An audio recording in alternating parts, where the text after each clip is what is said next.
So I just made this beautiful wild garlic pesto with foraged wild garlic, and it's actually probably the best pesto I've ever made.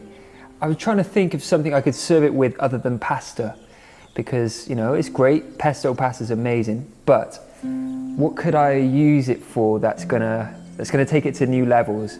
I think that often pesto, because of that acidity and the sort of fattiness and the richness, it goes well with bold ingredients like meats and fish.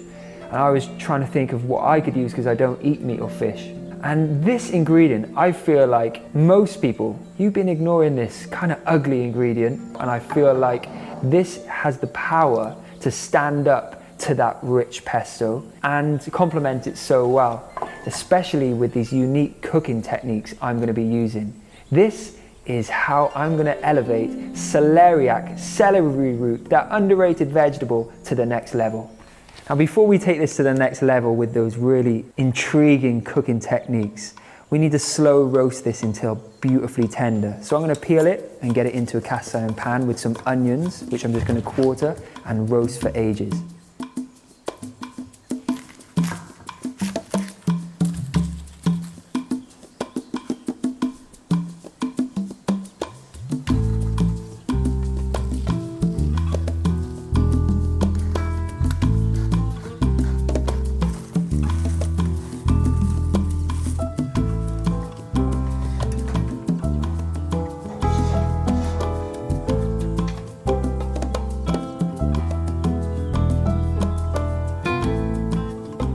All right, so the celeriac has been in the oven for about an hour and a half.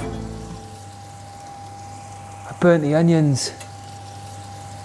That's exactly what I want, because I'm gonna make a burnt onion puree that's gonna go so well with this dish. Into my blender, I'm gonna add the flesh of my onions along with a pinch of salt, some olive oil, and a touch of milk. I'll then blitz that up until super smooth.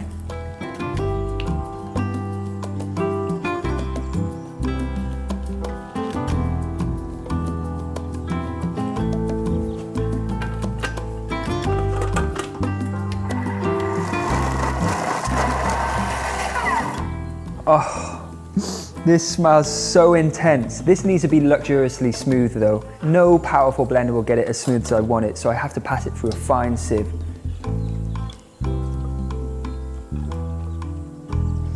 Well, if you think there's only 4 ingredients in this, and one of them salt, so you can probably say 3 ingredients, and it may not look much, but this little puree is packing a punch. There's little speckles of burnt onion running through it, which adds a lovely fleck to the puree. And just a little bit of this is enough to cause an impact on this dish. Oh my God, it's tangy because of that burntness. It's not bitter because of the sweetness of the actual onion.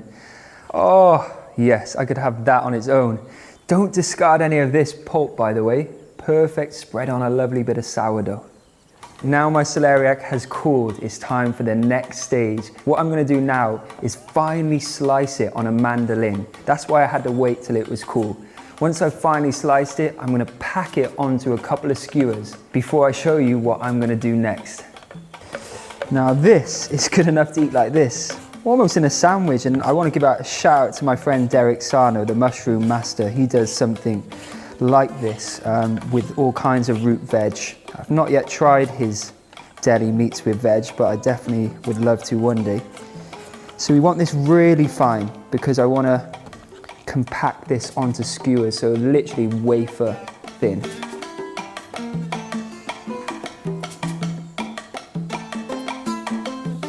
All right, so I'm just gathering up a few pieces and just sort of folding them on themselves just to create more layers. That's what I want. I want a load of layers of celeriac here. And I'm actually gonna make a beautiful dressing once I've built these skewers, a sticky glaze almost, that I'll brush on as they're cooking. Now it's getting exciting, guys. We are nearly at the point where you're gonna be hopefully mind blown.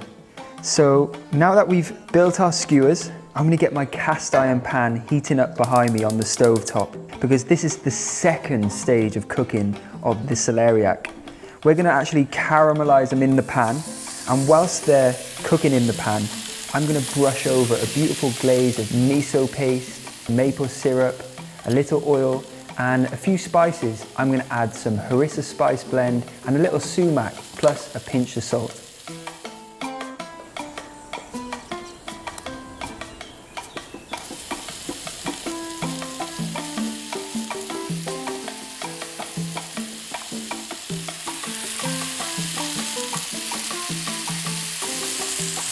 Oh, look at this! If you thought it couldn't get any better, well, it is going to get better. This is getting me excited. I hope you're excited, but I'm going to do a third and final cooking technique to inflict on these beautiful celeriacs. This is going to be worth the wait.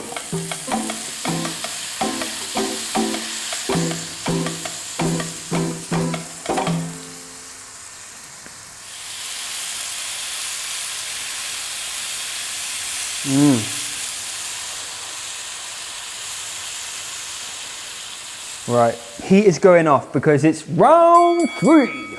We are smoking these next inside the house.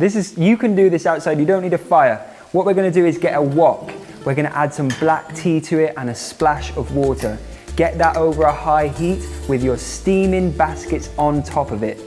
Before you know it, smoke will be going through those baskets beautifully, and that chamber is where we're going to put our celeriac skewers into to soak up that smoky flavor that's going to subtly smoke these celeriacs to add that final punch of flavor that's going to work so well with our pesto. Whilst they are smoking, I'm going to make a creamy accompaniment sauce that's going to just finish. It's going to be the cherry on top, almost the icing of this beautiful dish. Into my mixing bowl, I've got some coconut yogurt, and I'll add some lemon juice, some tahini, a pinch of cumin, and some sea salt. Whip that up until light and creamy. Beautiful.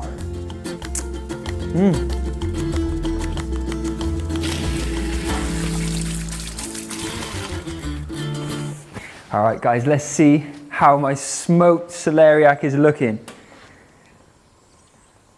Look at that. That is impressive. It smells like hickory smoke, like wood chips, but it's actually just tea, which is incredible. This is a traditional Chinese method of smoking with the tea. They've been in there for about 15 minutes now, soaking up that smoky flavor. This is such a treat. I'm actually going to turn this off now, prepare my garnishes, and get this served up. This pesto doesn't know how lucky it is getting this special treatment with all these amazing accompaniments. This dish is going to be spectacular, I think. So on my plate first, I'm going to spread some of that lovely whipped yogurt and tahini, and then we'll just layer it. We'll put some of the beautiful onion puree and that pesto, followed by the amazing smoked triple cooked celeriac.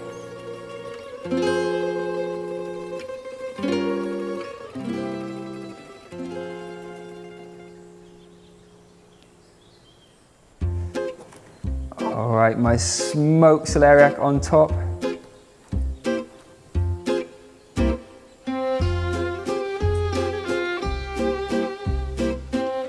And the reason we're here today is got to be finished with our lovely wild garlic pesto.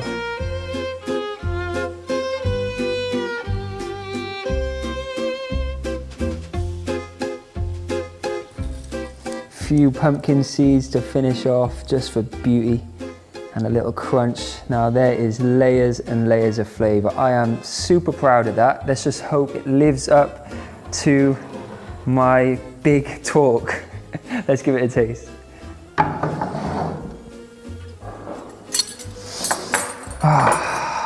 This is the best bit.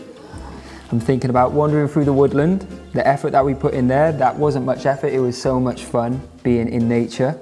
And then coming up with a dish that would show off that feeling of being in the woodland and what's in season. So let's give this a taste.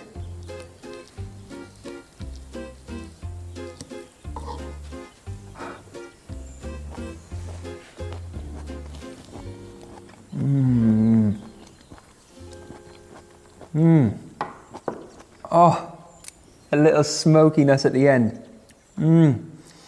Wow, this celeriac really does hold its own amongst some powerful flavors. Because there is, you know, you've got that burnt onion puree, but it's just a subtle sweetness and all the smoky flavors and the tang from the wild garlic.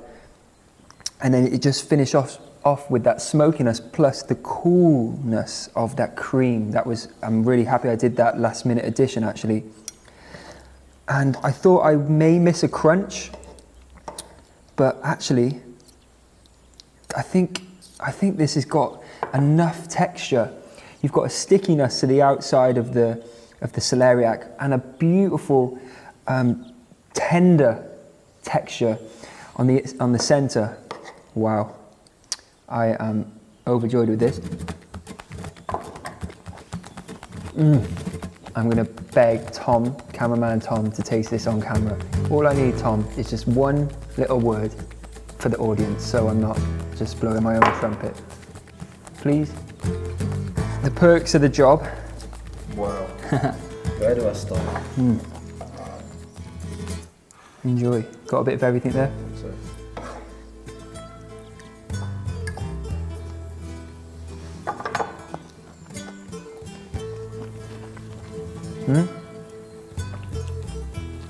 Oh, that's heavenly. Wow. Well guys, thank you for watching that journey through wild garlic fantasy land. I hope we did the wild garlic plant justice. Just processing all the flavors. 3 sauces, cooked 3 times, innit? Well, you know what they say about the number 3s, right? No. I don't know either.